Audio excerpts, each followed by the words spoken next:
Yo, yo, yo. Hello. Right.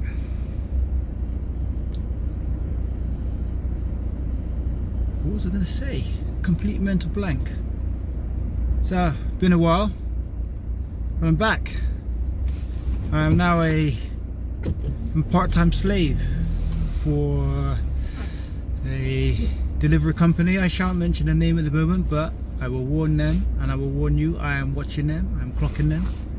At the moment I feel like a complete slave, and I'm assessing the situation. I'm not impressed. I'm putting it down to my inexperience, so I'm trying, giving them time and patience, but they've been misleading about their rate of pay, advertised it as an hourly rate, but it's actually per parcel, and it's not working out as they suggest, and I'm not really sure how to make it work without just delivering paperboy style and just throwing every parcel out to the doorstep. So got a plan. I've got a monkey mask, and you know what they say, you pay peanuts you get monkeys. So I'm gonna wait and see my pay, and if the pay ends up being peanuts, I'm turning up to the depot with my monkey mask, and I'm gonna be giving up properly, you know. They're gonna get a monkey because that's what they're paying for. So keep an eye, watch this space. You hear about the monkey turning up at the depot? That was me. But anyway, it's not what I wanted to talk about. So yesterday I saw Avatar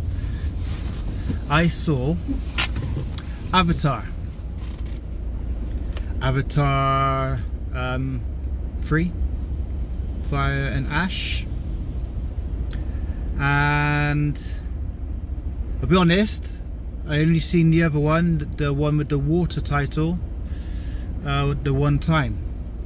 So I kind of watched it and kind of felt like should have watched the other one, because since it was like part 2, so it wasn't fresh in my mind. But it doesn't matter, because I'm not really here to talk about the film in that context anyway. I want to talk about it from a 432 context. So little few observations. Now the Avatar series, I've always felt, I mean, I say series, there's a big gap between the first film and the second too, but the Avatar film, when that came out, obviously the size of it is a mega blockbuster, and you've always got to be suspicious of those kind of films, because I don't think anything hits the masses on that scale by accident. It's by intent. And I think the whole concept of Avatar ultimately is kind of like tech integrated with people, so that in itself is very much part of the agenda, I would suggest. But I want to talk about Avatar, the one I seen yesterday, because straight away there's some obvious signs there that I think raise a few alarms. So I will edit this when I get home and I will show you what I'm talking about. But if you look at the Avatar symbol, it's the A and the V, and that to me looks very much like the Masonic square and compass, very much so. I think you've also got the second 2 films, which got 2 parts. You've got one which is a water, and you've got a 2 which is a fire. So you've got the red and the blue there, and it's sort of split into 2, so that's like the same duality, which is kind of what the Masonic compass, the square and the circle, represents, is the harmony of the opposites, I guess, the polarity, the duality, the fire and the water, the male and the female, the dark and the light, the same old. So I don't think that's a coincidence, considering there is the obvious symbolism, and then there's the obvious correlation there between with the duality. So that's there hidden in plain sight. You've also got the aliens being blue, and it's been a while since I've read up on the Masons and all that kind of stuff. You kind of got, like, I think they've got this term like the blue blood, so I've been clutching at straws a bit there, but I find that interesting. But what I found really interesting, and I noted this in Avatar 1, that there is, I feel like it's a bit of a, I want to say racist, because I think it's easy to go down that route, but I remember watching Avatar 1 and I kind of thought, like, on one hand it's kind of showing off or showing like imperialism and colonialism and that kind of thing, but it would on the surface appear to be in support, but then ultimately the white guy comes along and saves the day, is like the Messiah. So it's a bit funny, I think. But what I noticed in this film yesterday is obviously you've got all that kind of colonialism and so forth, but I don't think I think it's a racist film all round, because I think you've got like the blues and the greens and the aliens who basically represent like the indigenous people, like Native Americans or Africans, and they were throwing spears and going woo, woo, woo, and all acting like the Indians used to in the films and stuff, and really noisy, and you know, that kind of thing that I just find a bit kind of cringy, and I find it slightly insulting, but maybe that's just me. But what I also noticed that maybe is a deeper level of racism is that, how do I put this? So you must have noticed that nowadays everything's trying to be like woke and stuff, and every film's got like a black man or a black woman and a gay character and an Asian and a Chinese, and they're really trying to kind of push the diversity and representation and all that kind of stuff. So you get this really diverse cast, and you get black people in prominent roles and playing big parts and so forth, yeah. And you get the mixed race couple standard, and every average got a black guy and an Asian guy in it and so forth. Everyone's seen that, you must have seen that, yeah. Now what I noticed in Avatar is, with all this colonialism and all that kind of stuff, is the baddies are obviously the imperialist colonialists, but so you're on the side of the indigenous people, which are like the blue people, blue skins, even though they're blatantly like kind of black, I would say, in terms of like their characteristics and their accents and so forth. I think there's another tribe that have almost like a parallel to Native Americans, so they're representing, like I said, the indigenous people. And the baddie are the warmongering colonialists that are trying to colonize the planet and steal all the resources and all that kind of stuff. But what I noticed with the racial thing is that the baddies are all white people, and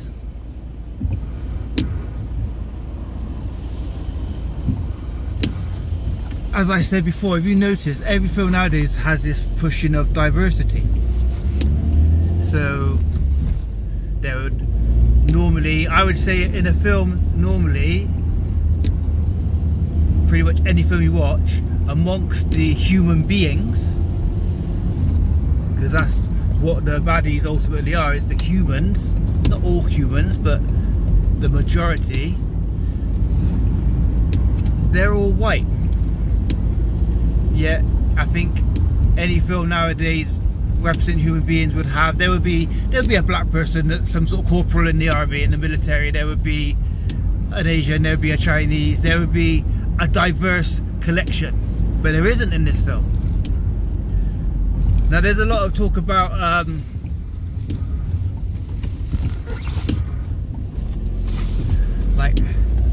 anti-white agenda and stuff. And I listened to something called Red Eyes Creations. It was my first podcast that I ever subscribed to, and my last. And this is supposed to be why it's not my last. Actually, I tell a lie. I have subscribed to a few others, but Red Eyes Creations, which is very interesting. I bring that up because they are the red and the blue, red ice, so fire and ice. They have that same symbolism. But I used to like Red Eyes Creations way back in the day. But then they kind of got a bit preoccupied, I don't know, around about 2012, something like that, with this whole agenda of basically it became racial. I can't think of the words, but they became preoccupied with like every story, every article, every thing that they was trying to broadcast had a racial element to it,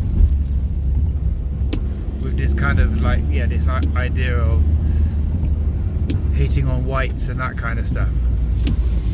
And they're like what are they, Swedish, Henrik Palmgren stuff.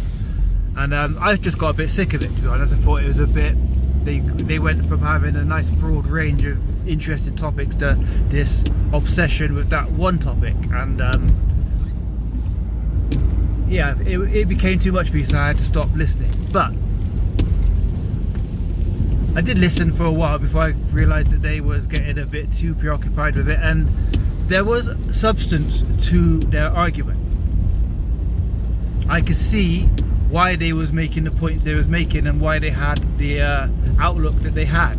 I just didn't feel it warranted complete focus. I think it was just one story in many that needed to be brought to people's attention, and they had too much attention on it. So yeah, it was plain and simply became like and I don't like the term like the far right and all that kind of stuff, but that is what they became. They became too obsessed with it for my liking.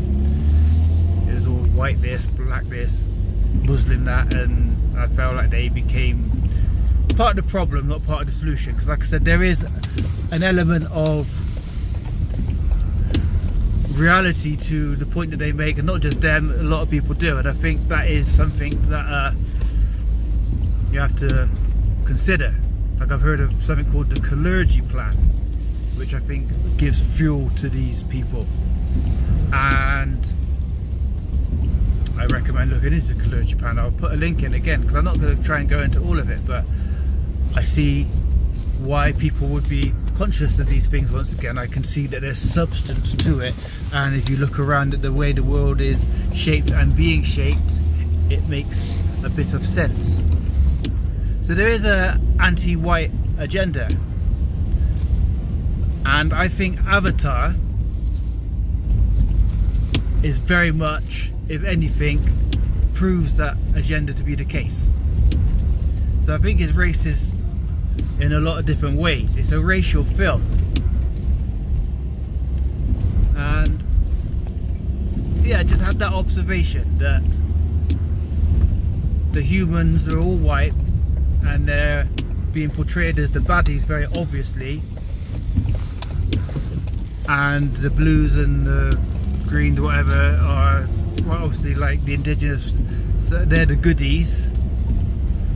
And I can see from all angles how it could offend people as much as it could appease people. So it's very interesting, and I'm not taking any particular side with it. I'm just having that observation, because I think there's a lot of racist thrown around nowadays, and I think a lot of it has no substance, or people are getting a bit, what's the term, snowflake, like everyone just gets upset and almost like wants to be a victim or call out somebody as, like, in the term of like virtue signaling, all that kind of stuff. But there is also a lot going on that like I said, has substance. And yeah, Avatar, and the series definitely is playing with that subject matter. And I would put it to you with the you know, sometimes stories that is obviously supposed to encompass it. So then I think the point comes, is it good or is it bad in terms of the way that it's portraying it? And I always think a movie can be perceived any which way. I tell my children, no, nothing is good or bad. You ultimately become the reflection of it in terms of what you take from it. So if it has a good influence on you, it can be good. If it has a bad influence on you, it can be bad. So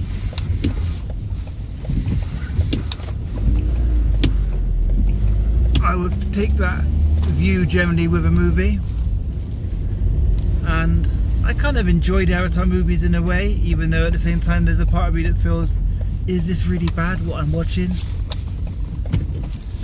At the scale of it, like I said, the money, the way the masses are kind of, I don't know if they're lapping it up or it's presented for them to lap up, but, and like I said, with the symbolism that's kind of very obvious to me, I kind of edge towards the idea that maybe it's bad, maybe its intent is not positive, its intent is negative.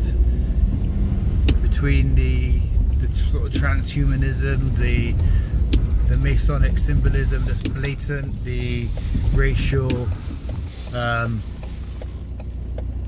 undertones that are obvious and quite simple but also quite complex. Like I said, I think I googled, just like I like to just get a gist of if other people are seeing and the kind of things that I'm seeing, so I just stuck into Google last night when I got home, Avatar racist, and there is a lot of stuff, because like I said, I remember from the first one, but then it all seemed to be focused on the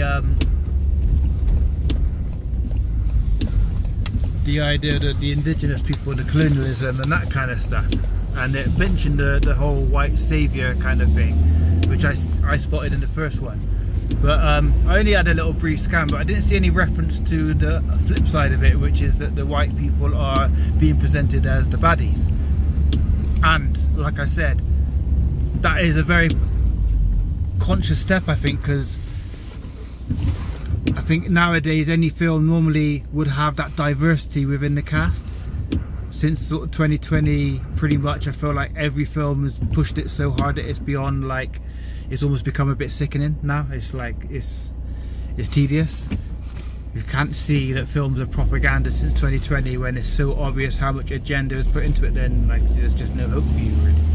So that in itself gives a clarity to the situation, that it's by intent, that the it seems like there's a mandate now for every film to have this diverse inclusivity nonsense going on, but not Avatar. And when you put into the context all of the film and what it's kind of showing you, then that's by design that they're not having that diversity, because it's presenting the was presented what is presented. And I think it becomes quite obvious to make of it what you will when you consider, like what I said, like the whole diversity inclusion agenda that's generally in pretty much 99% of movies, especially big scale movies, but not Avatar. So it's just an interesting observation that I wonder if anybody noticed, that I think warrants further exploration and discussion and debate. So that's my kind of worms that I'm kind of opening right now. So I'm gonna go, yeah, like I said, just opening that can of worms. So like, share and subscribe this, and leave some comments if you see it. Tell me what you think. Am I seeing things? I did see it was a long film, to be honest, and I kind of made the observation towards the end of the film. It's like, there's kind of no black people in this film. No none of this inclusivity and all that kind of stuff, which is normally like saturated. So yeah, I'm not going to go watch it again anytime soon, because it's a long stretch of my life watching it at the time that I did. But yeah, other people might have it in the forefront of their minds and might have noticed similar things, or might be due to watch it and can keep an eye out. So yeah, let me know what you think. Anyway, that's it. Peace and love for now. Ciao. Bye bye.